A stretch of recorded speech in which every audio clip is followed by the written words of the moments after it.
नमस्कार साथियों, दवार में हम आपका स्वागत करते हैं। बिहार के जातिगत जनगणना ने भारतीय समाज में मौजूद जातिगत भेदभाव की गहरी खाई को सबके सामने पेश कर दिया है। अब देखने वाली बात यह होगी कि यह राजनीति को किस तरीके से प्रभावित करता है। तो इस पर बातचीत करने के लिए हमारे साथ हैं राजनीतिक मामलों के जाने माने जानकार जावेद अंसारी। तो चलिए उनसे बात करते हैं। तो चलिए जातिवार जनगणना से पैदा होने वाली राजनीतिक प्रभाव पर बात करते हैं और हमारे साथ हैं राजनीतिक मामलों के जाने माने जानकार जावेद अंसारी। तो 1990 में आई मंडल कमीशन की सिफारिशों ने भारतीय राजनीति को बहुत बड़े स्तर पर बदला था। तो अभी जो जातिवार जनगणना का ऐलान किया गया है बिहार से, वह भारतीय राजनीति को कितने बड़े स्तर पर बदलेगा? देखिए, जो अभी तक जो राजनीतिक गणित थी या पॉलिटिकल कैलकुलेशन था, कैलकुलस था, अब वो सब बदल जाएगा। क्योंकि अभी तक ज़्यादातर राजनीति और राजनीतिक पोजीशन और डिसीजन मेकिंग जो थी, निर्णय करने की जो अथॉरिटी थी, वो ज़्यादातर सवर्णों के हाथ में थी या अपर कास्ट की थी। अब जब देश की 60% आबादी का पॉलिटिकल एम्पावरमेंट है, तो उनका डिसीजन मेकिंग में कहीं ज़्यादा हिस्सा बढ़ेगा और उनको कोई अब नज़रअंदाज नहीं कर सकता। वो पॉलिसी ड्राइव करेंगे, वो लीडरशिप संभालेंगे। और इसलिए जैसे जैसे दिन एक आध इलेक्शन बाद आप देखिएगा कि इनको ये सारी राजनीतिक जो है इसी मुद्दे के इर्द गिर्द केंद्रित रहेगी।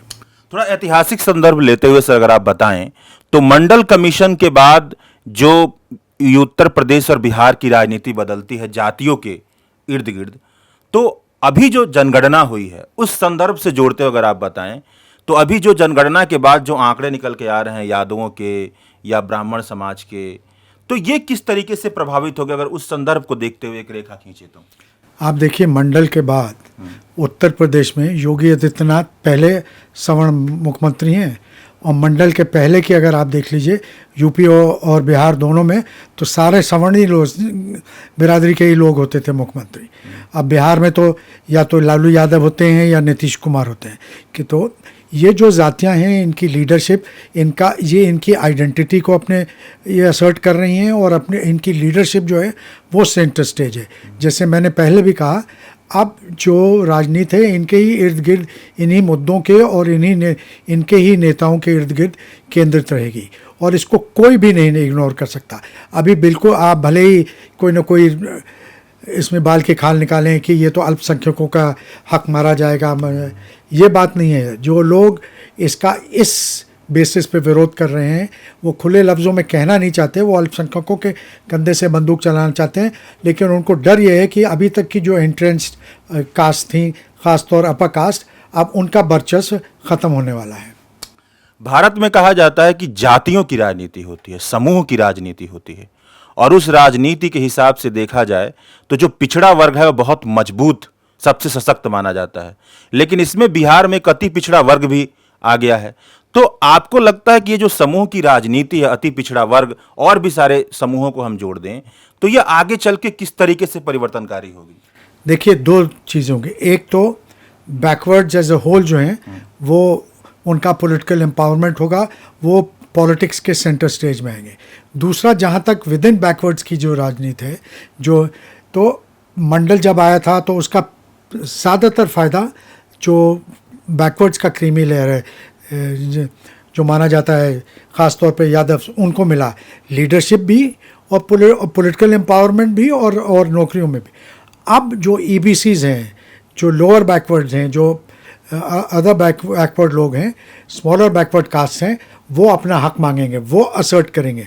तो विद इन बैकवर्ड्स की जो राजनीति है उसमें भी काफ़ी चर्निंग होगी, उलटफेर होगा। और मैं आपको बताऊं कि आगे चल के जो इंडिया अलायंस है उसकी भी राजनीति में होगा, क्योंकि फिर ये दावा होगा कि कोई इन्हीं वर्ग, क्योंकि इंडिया अलायंस पहले भी कास्ट सेंसस नेशनल लेवल पे की मांग करने वाला था, लेकिन ममता बनर्जी ने किन्हीं कारणों से उसको रुकवा दिया। लेकिन अब वो मांग आगे बढ़ेगी और इसको कोई नहीं टाल सकता। ये मांग औपचारिक तौर पे रखी जाएगी। जब एक बार ऐसा हो जाएगा तो फिर उनका ये होगा कि लॉजिक ये कहता है कि भाई हमारी इन्हीं वर्गों का लीडर नेतृत्व भी इंडिया अलायंस का इन्हीं वर्गों में से हो, तो अब चाहे उसके नीतीश कुमार और का दावा बढ़ेगा कि लालू तो नहीं है उस रेस में, लेकिन नीतीश कुमार का दावा बढ़ेगा। बहुत से लोग ये कहते हैं कि फिर जब एम्पावरमेंट की बात है तो जो सबसे पिछड़ा वर्ग है, इस पे तो कोई दो राय नहीं हो सकती कि दलित हैं, तो मल्लिकार्जुन खड़गे देश के अगर पहले दलित प्रधानमंत्री के तौर पे हों या प्रधानमंत्री के कैंडिडेट के तौर पे हों, तो इससे बेहतर ये इससे बड़ा उस राजनीति का प्रतीक क्या हो सकता है। एक हमेशा कहा जाता है कि राजनीति होती है परसेप्शन पे, और परसेप्शन के हिसाब से कहा जाता है कि जो भारतीय जनता पार्टी है वो ब्राह्मणवादी पार्टी है, ऊंची जातियों की पार्टी है। तो जब ये आंकड़े निकल करके आ रहे हैं तो आपको लगता है कि इस परसेप्शन के हिसाब से देखा जाए तो भारतीय राजनीति में भाजपा की जो स्थिति है वो बहुत कमजोर हो चुकी है? देखिए, भाजपा का पहला रिएक्शन प्रधानमंत्री ने दिया और उन्होंने कहा कि ये तो वो देश को जाति के आधार पर डिवाइड करने की बात है। वो ये चाहते हैं कि देश धर्म के आधार पे पोलराइज हो जाए, लेकिन जात के आधार पे नहीं हो। वो क्यों ना हो? इसलिए क्योंकि फिर जो उनकी और आरएसएस की जो पूरी एक स्ट्रैटेजी है कि हिंदू का एक बड़ा यूनिफाइड ग्रुप है, उनको ये डर है कि उसमें सेंध लग जाएगी, लोग जातीय के आधार पर बढ़ जाएंगे और वो जो मेजॉरिटी कम्युनिटी का ये जो एक उनका जो मेजोरिटेरियनिज्म का जो कॉन्सेप्ट है उसमें सेंध लगेगी। वो इसलिए ख़ास मुद्दा यही है।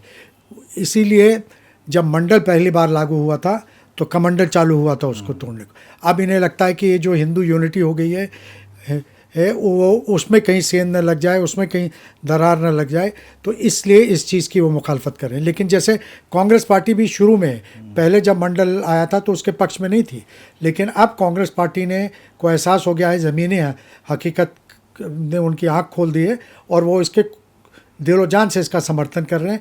वैसे ही देर या सवेर बीजेपी को ही इनके समर्थन नहीं तो इनकी मुखालफत करना बड़ा मुश्किल हो जाएगा। तो अंत में अगर मैं आपसे एक सवाल पूछूं कि जो हिंदू एकता का बहुत बड़ा नैरेटिव है, उसके बनाम जो सामाजिक न्याय का नैरेटिव है, इन दोनों में पड़ला भारतीय समाज में किसका भारी रहेगा? देखिए, ये तो भविष्य बताएगा। बीजेपी एक ऐसी पार्टी है जो एक एक चप्पे के लिए लड़ती है, तो वो कुछ न कुछ इसकी काट के लिए तो आएंगे, कुछ वो सोचेंगे।